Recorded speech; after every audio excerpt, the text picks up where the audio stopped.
오늘은 그럼에도 응답하시는 하나님이라는 제목으로 하나님 말씀을 나누도록 하겠습니다. 오늘 함께 보실 말씀은 히스기야에 대한 이야기입니다. 히스기야 하면 딱 떠오르는 게 뭘까요? 오늘 같이 읽었던 해 그림자가 15도 뒤로 물러나는 이 사건을 우리가 기억을 할 겁니다. 그러면 이 일에 대해서 어떤 정확한 설명을 하실 수 있는 분 계실까요? 저도 잘 몰랐습니다. 말씀을 통해서 또 연구하면서 좀 더 알아갔는데 그런 것들을 우리가 이야기하기 전에 사실 이 해가 15도 뒤로 물러난 사건 하면 좀 우리의 마음에 어떤 생각으로 다가와요? 긍정적인 마음으로 와요? 아니면 좀 부정적인 느낌으로 와요? 긍정적인 느낌으로 오죠. 이 히스기야가 기도를 하고 또 하나님이 그 기도를 이루어 주신 내용만 보더라도 참 긍정적인 내용이겠구나라는 생각이 듭니다. 그런데 오늘 제목을 뭐라고 했냐면 그럼에도 응답하시는 하나님이라고 이야기를 했어요. 제목을 딱 들으면 긍정적인 것 같지도 않은데 그렇다고 부정적인 것 같지도 않은 좀 애매한 느낌의 제목을 가지고 왔습니다. 그렇다는 것은 우리가 좀 이 사건을 함께 바라볼 때에 긍정적인 면으로만 볼 것이 아니라 우리가 이 사건을 좀 한 발짝 뒤에서 다른 방면으로도 이 내용을 살펴보면서 혹 또 다른 어떤 의미가 있는지를 좀 살펴보고자 하는 그런 의도가 있습니다. 오늘 본문은요, 하나님의 기적과 함께 히스기야의 기도를 담고 있습니다. 기도는 딱 한 구절만 짧게 나와요. 내용이 짧지만 기도와 더불어서 우리가 이렇게 좀 본문 내용을 살펴가다가 보면 참 재밌는 이야기가 이 안에 많이 포함되어 있다는 것을 알게 됩니다. 오늘 말씀을 통하여서 하나님께서 이 히스기야의 기도에 왜 응답하셨는지, 그리고 이것이 우리의 삶에 어떻게 적용을 해 볼 수 있을지 알아보는 시간을 갖도록 하겠습니다. 이 시간을 통하여서 우리의 인생에서 우리의 기도가 끊이지 않고 온전히 하나님께 우리의 모든 기도와 삶을 올려드리기로 작정하는 시간이 되시기를 간절히 소망합니다. 먼저 이제 1절의 말씀은 이렇게 시작합니다. 그때에 히스기야가 병들어 죽게 되매. 히스기야에 대해서 우리가 좀 이해하기 위해서는 여기 지금 그때에 라고 돼 있는 그때의 상황을 우리가 조금 알아야 합니다.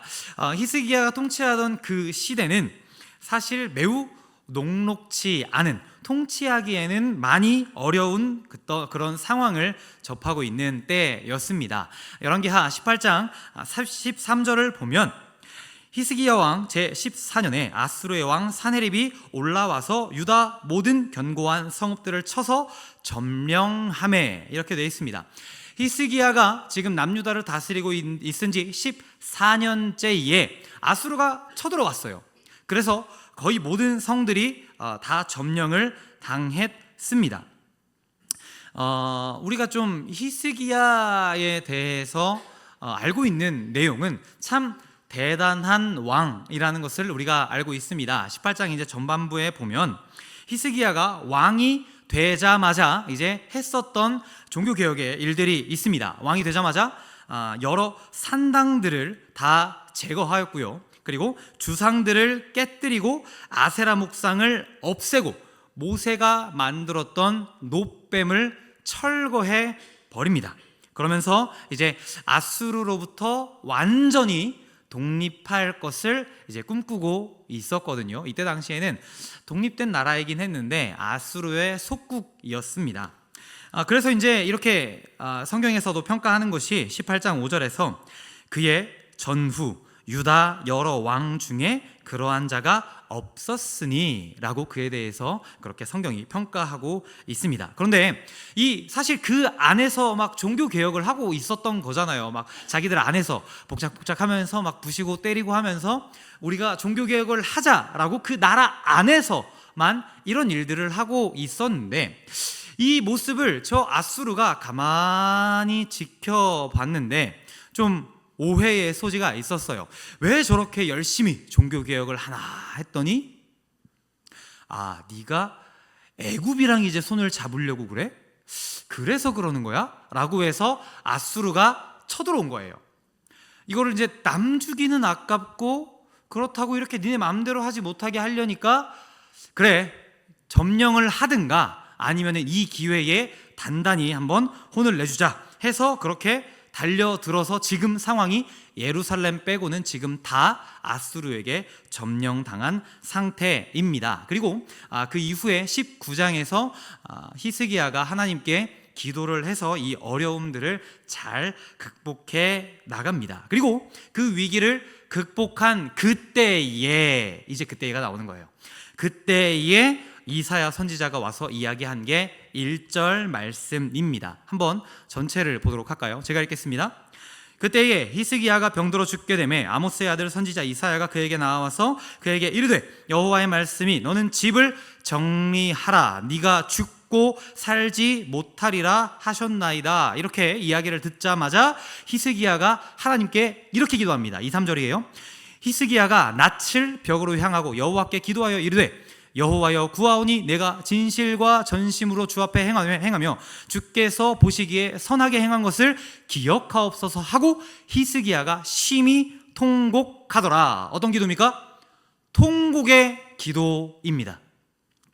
우리가 이제 이 내용을 보면 아이고 얼마나 딱한 그 심정을 우리가 알 수 있네 라고도 볼 수 있는데, 사실 지금 이 20장에서 보여주고 있는 히스기야의 기도는 이전에 보여줬던 19장에서 했던 기도와는 많은 차이를 보입니다. 우리가 19장 기도를 보진 않았지만 거기에 어떤 내용들로 기도를 하냐면, 온전히 하나님의 중심에서 하나님을 찬양하고 하나님을 높이고 또 그 안에서 하나님께 구원을, 우리를 구해 주실 것을 온전히 구하면서 기도를 해요. 그러니까 19장에서 기도하고 있는 히스기야의 중심은 하나님께 있어요.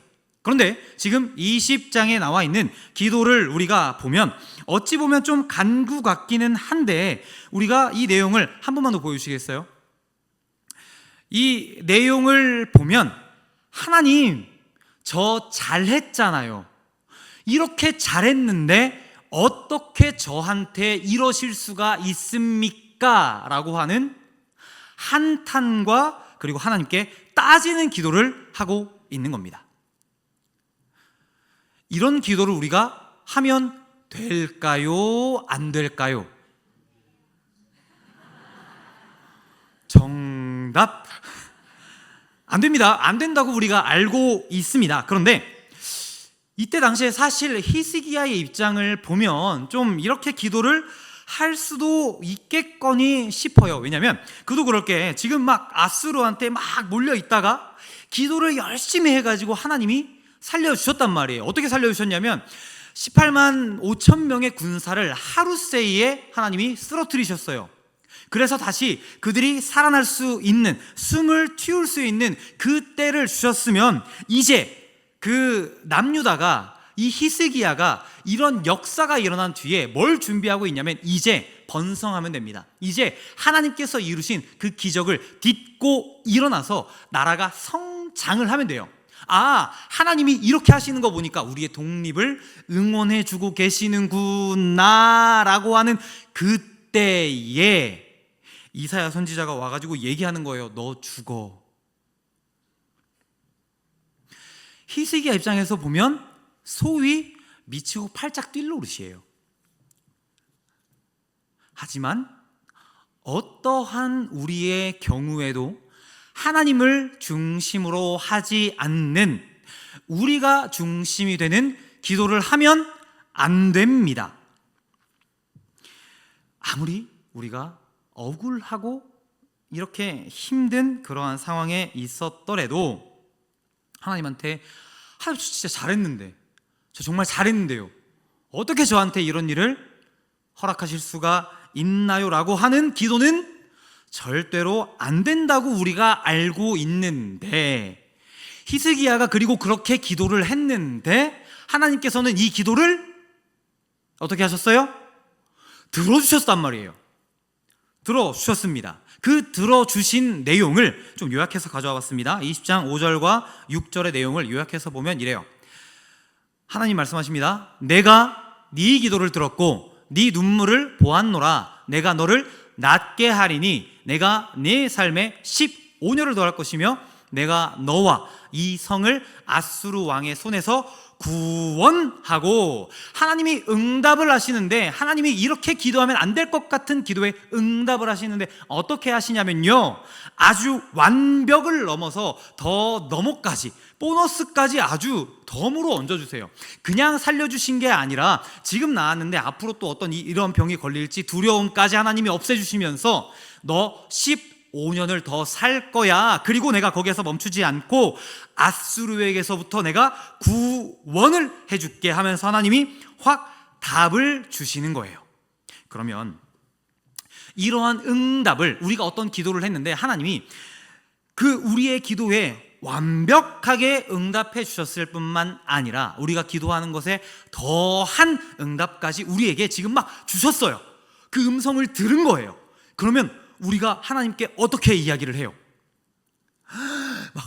어머 하나님 너무 감사합니다. 하나님 어떻게 저에게 이런 기회를, 이런 시간을 어떻게 우리에게 또 허락을 하십니까 하면서 막 우리가 이번에는 기뻐서 하나님께 정말로 감사하다고 막, 주님 제가 하나님께 충성 봉사해서 온전히 모든 것을 맡길게요 라고 해야 하는데, 히스기야의 반응이 이렇습니다. 8절입니다.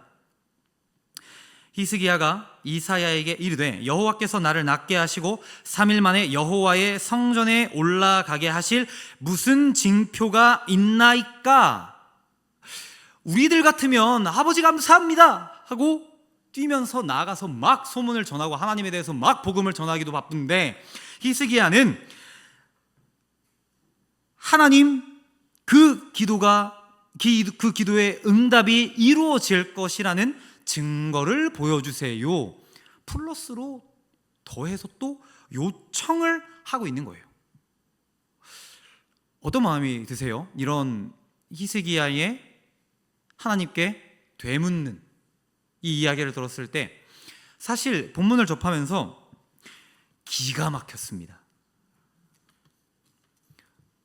좀 많이 그렇잖아요. 이렇게까지 하나님이 더해서 주셨는데 그가 원하는 것은 증거를 달라고 합니다. 몇 번을 기가 찬 상태를 버리려고 굉장히 노력을 하면서 계속해서 이 본문을 우리가 읽고 읽다가 보면 이것도 어떤 믿음의 한 부분일 수 있겠구나라는 생각이 들 수 있어요. 아까 이제 히스기야에 대한 이야기를 우리가 18장에서부터 이야기를 이렇게 드렸는데, 하나님이 지금 말씀하셨어요. 내가 너 그렇게 낫게 해줄게, 구원해줄게 라고 말씀하셨는데, 지금 막 히스기야가 왕이 되자마자 종교개혁한다고 막 이렇게 했고 막 이렇게 열심히 했더니 나라가 침공받았어요. 그래서 열심히 막 기도했더니 막 18만 5천 명을 다 없애주시고 이제 막 일어나려고 했는데 지금 그에게 닥친 상황은 뭐예요? 너 죽는데. 그러면 이 뒤에 오는 하나님의 응답에 대해서 정말로 100% 철저하게 믿을 수 있을까? 히스기야도 속으로도 굉장히 답답했을 거예요. 믿고 싶었겠죠. 하나님의 말씀을 온전히 지금 이야기하신 대로 믿고 싶었을 거예요. 그런데 너무나 힘들죠. 또 나에게 어려움이 닥치면 어떡하지? 이번에는 진짜로 어떤 내가 증표라도 이것을 받아서 하나님이 말씀하신 그 내용을 믿고 싶은 거예요. 그래서 하나님께 그 징표를 구하고 하나님께서는 아주 크게 그에게 징표를 보여주셨습니다. 그래서 히스기야가 믿게 됐겠죠.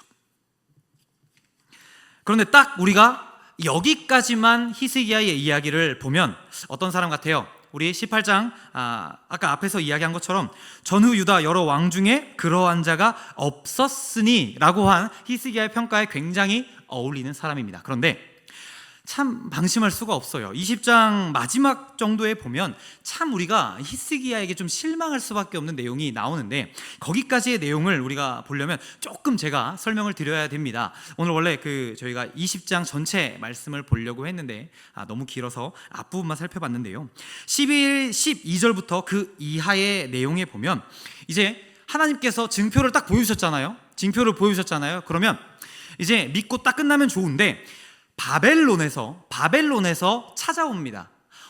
히스기야 왕이 병 걸렸대? 아이고 우리 병문안 가야지 해가지고 사신을 보내는데 선물을 바리바리 싸가지고는 와요. 병문안으로 옵니다. 그러니까 히스기야가 딱 봤을 때 자신의 지금 나라보다 더 큰 나라에서 병문안이라고 사신을 보내고 선물을 잔뜩 안겨가지고 딱 왔어요. 그러면 히스기야 마음이 어때요? 뿌듯합니다. 이야, 이렇게 나를 의지하고 있구나. 뿌듯해요. 그래서 그 사신에게, 사신이 말하지도 않았어요. 아무 말도 안 했는데 히스기야가 어떤 짓을 하냐면 이 나라의 보물고와 군기고를 다 열어서 보여줍니다.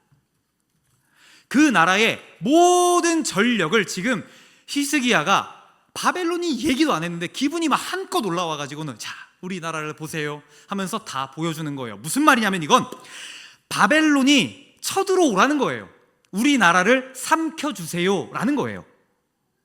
아직 바벨론하고 어떤 동맹도 맺지 않았거든요. 그런데 바벨론이 오니까 어이구 잘 오셨습니다 하면서 모든 것을 보여줬다는 겁니다. 이 소식을 이사야가 들어요. 그래서 부랴부랴 와가지고 이야기합니다. 히스기야 왕님 진짜 그렇게 이야기했습니까? 그랬더니 아주 자랑스럽게 아유 그럼요 다 보여줬죠 이야기를 해요. 그랬더니 이사야가 이렇게 말합니다. 18절과 17절입니다.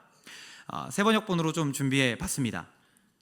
그날이 다가오고 있다. 그날이 오면 내 왕궁 안에 있는 모든 것과 오늘까지 내 조상이 저장하여 놓은 모든 보물이 남김없이 바벨론으로 옮겨갈 것이다. 주님께서 또 말씀하십니다. 너에게서 태어날 아들 가운데서 더러는 포로로 끌려가서 바빌론 왕국의 환관이 될 것이다. 그러니까 이사야가 뭐라고 하냐면 당신 진짜 잘못된 거예요. 지금 그것 때문에 앞으로 당신은 바벨론에게 무너질 거고 당신의 자손들이 앞으로 끌려갈 겁니다 라고 하면서 엄청난 타박을 하고 있어요.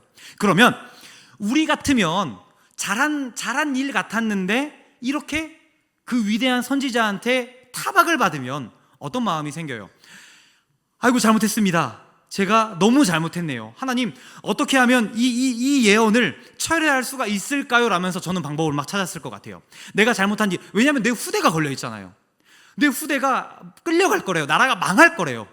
그래서 이 나라가 폭삭 주저앉을 거라고 이런 이야기를 들으면 잘못했다 하면서 어떻게든 이 일을 무마시키고 싶을 것 같습니다. 그런데 19절 보니까요, 히스기야가 이사야에게 말하였다. 예언자께서 전하여준 주님의 말씀은 지당한 말씀입니다. 히스기야는 자기가 살아있는 동안만이라도 평화와 안정이 계속된다면 그것만으로도 다행이라고 생각하였다. 후대가 어쨌든 간에 나만 잘 먹고 잘 살면 다행이죠. 이런 이야기를 한다는 거예요. 이게 지금 어떤 사람이 이야기한 거냐면요, 지금 하나님께서 해 그림자가 15도 뒤로 가는 기적을 본 사람이 한 얘기예요. 화가 나야 됩니다. 이렇게밖에 할 수 없나? 대답을 이렇게밖에 할 수 없나? 이렇게 하고 정말로 이 히스기야를 보면 되게 실망스러워야 돼요. 그런데 우리가 조금 더 이 부분을 확대해서 생각을 해보면 하나님께서 히스기야가 이런 사람이라는 것을 모르셨을까요?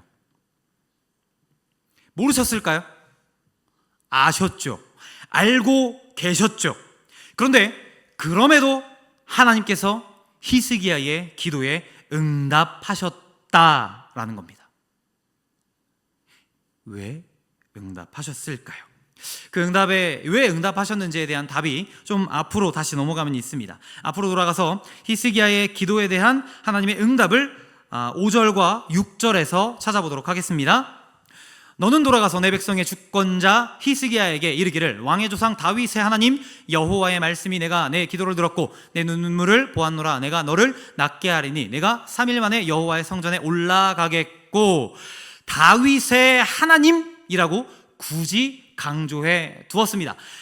히스기야의 하나님이 아니라 다윗의 하나님이라고 이야기를 했어요. 왜 이렇게 다윗의 하나님이라고 강조를 하였냐면, 하나님께서 히스기야의 기도에 대한 응답을 하신 이유가 다윗 때문이라는 거예요. 다윗과 과거에 했었던 약속, 내가 내 집은 영원히 굳건히 견고히 서게 할 것이다 라고 말씀하셨던 하나님의 그 약속을, 다윗과 하셨던 그 언약을 지키기 위해서 그를 지켜주신 겁니다. 그리고 6절을 계속해서 보면 내가 내 날에 15년을 더할 것이며 내가 너와 이 성을 아수르 왕의 손에서 구원하고 내가 나 여호와를 위하고 또 내 종 다윗을 위함으로 이 성을 보호하리라 하셨더라. 내가 나를 위하고 또 내 종 다윗을 위함으로. 하나님이 하나님을 위하신대요. 하나님을 위해서 그의 기도를 들으셨대요. 하나님이 하나님을 위한 일이 뭘까요? 구약입니다. 뭘까요? 궁극적인 이러한 일들을 하나님이 이스라엘 백성을 사용하시고 아수르를 사용하시고 그리고 이 자리에 이르고 히스기야의 기도에 응답을 하시는 이유가 뭐냐면, 하나님께서 원하시는 바, 하나님을 위하는 것 무엇이죠? 예수 그리스도에 이르기까지, 그러니까 다윗의 때부터 예수 그리스도에 이르는 그 약속을, 하나님의 언약을 이루시기 위해서 히스기야의 기도를 들으셨다라는 거예요. 그러니까 결국 하나님의 입장에서는 히스기야 이 사람이 어떤 사람인지는 중요하지 않아요.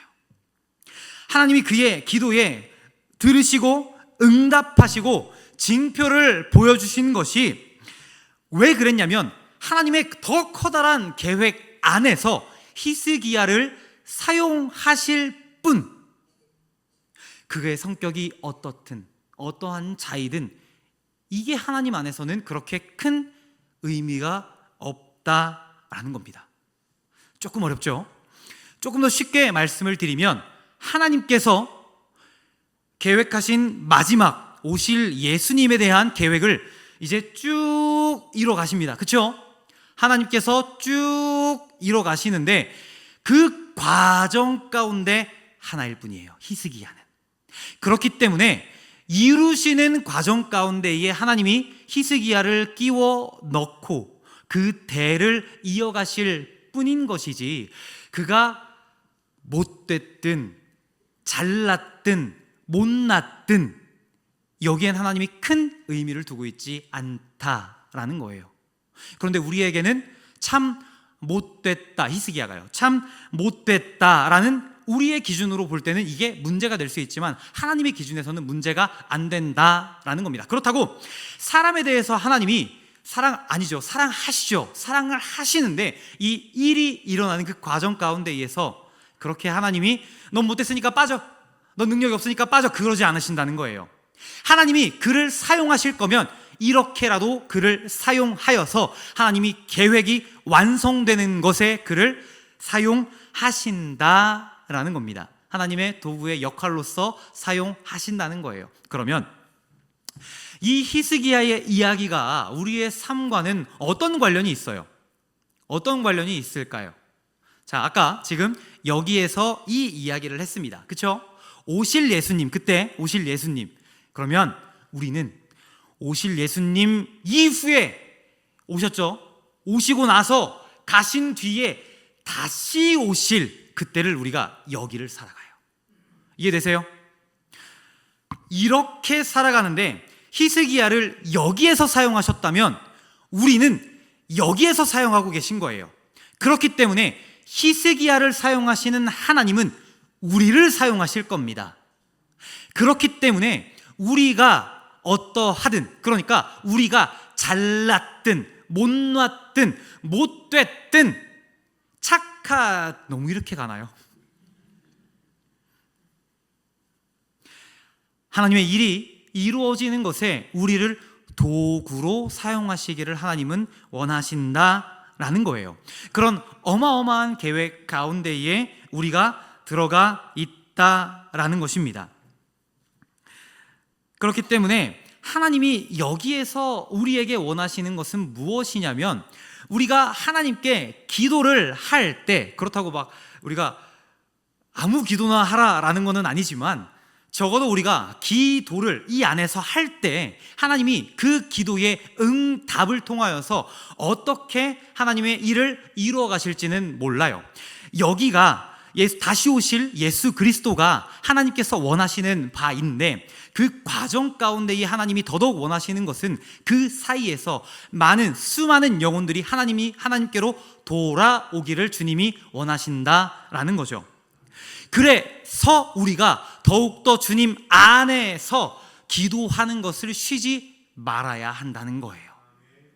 우리가 어떤 기도를 하든 그 기도의 응답을 하나님이 어떻게 그 기도를 통하여 하나님의 역사를 이루실지 우리는 모르지만, 적어도 하나님께서 하나님의 뜻을 이루기 위해 우리의 기도를 어떻게 사용하실지, 우리를 어떻게 사용하실지를 기대하면서 우리는 기도해야 한다는 겁니다.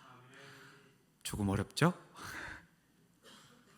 그렇기 때문에 우리가 어떠하든 그럼에도 응답해 주시는 하나님에게 기도해야 한다라는 겁니다. 하나님 안에서 그렇게 우리가 쓰임받기를 기대하는 한 분 한 분 되시기를 간절히 소망합니다. 히스기야가 어떤 사람이든 그가 기도했을 때 하나님의 뜻을, 하나님의 계획을 이루시기 위해서 그를 사용했던 것처럼 우리의 삶이 하나님께 드리는 기도를 통하여 온전히 이루어지고 우리가 하나님의 계획 가운데 한 부분이 되어서 온전히 하나님의 뜻을 이루어드리는, 그래서 우리의 모든 삶이, 모든 영광이 하나님께로 돌아가고 하나님께 우리의 모든 것을 올려드리는 저와 한 분 한 분 되시기를 간절히 소망합니다. 기도하겠습니다.